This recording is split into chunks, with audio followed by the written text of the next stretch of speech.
കിളികളുടെ കലപില, സൂര്യന്റെ നേരിയ രശ്മികൾ, ശാന്തമായ പ്രഭാതം, പ്രകൃതിയുടെ അത്ഭുതകരമായ കാഴ്ചകളും ശബ്ദങ്ങളുമായുള്ള സഹവാസത്തിലാണ് യഥാർത്ഥ യോഗ പൂർണ്ണത നേടുന്നത്.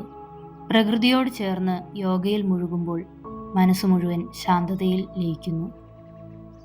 ഇന്ന് നമുക്ക് കപാലഭാതി പ്രാണായാമം എങ്ങനെയാണ് ചെയ്യുന്നതെന്ന് നോക്കാം. സുഹാസന, അർദ്ധപത്മാസന, പൂർണ്ണ പത്മാസന ഇവയിൽ ഏതെങ്കിലും ഒരു രീതിയിൽ കംഫർട്ടബിൾ ആയിട്ടിരിക്കുക.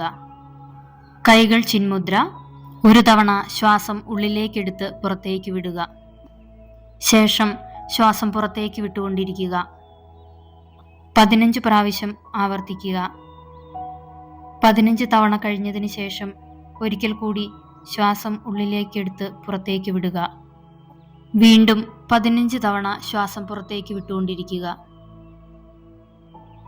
ഇപ്രകാരം 3 തവണ ആവർത്തിക്കുക. കപാലഭാതി പ്രാക്ടീസ് ചെയ്യുന്നതിലൂടെ ശ്വസന വ്യവസ്ഥ മെച്ചപ്പെടുകയും മാനസിക സമ്മർദ്ദം കുറയുകയും ദഹനം മെച്ചപ്പെടുകയും ചെയ്യുന്നു.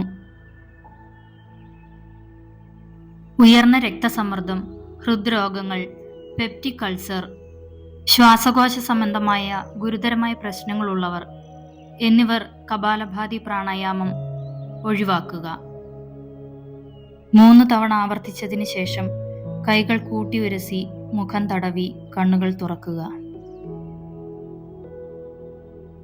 എല്ലാവരും പ്രാക്ടീസ് ചെയ്തു നോക്കുമല്ലോ. നന്ദി.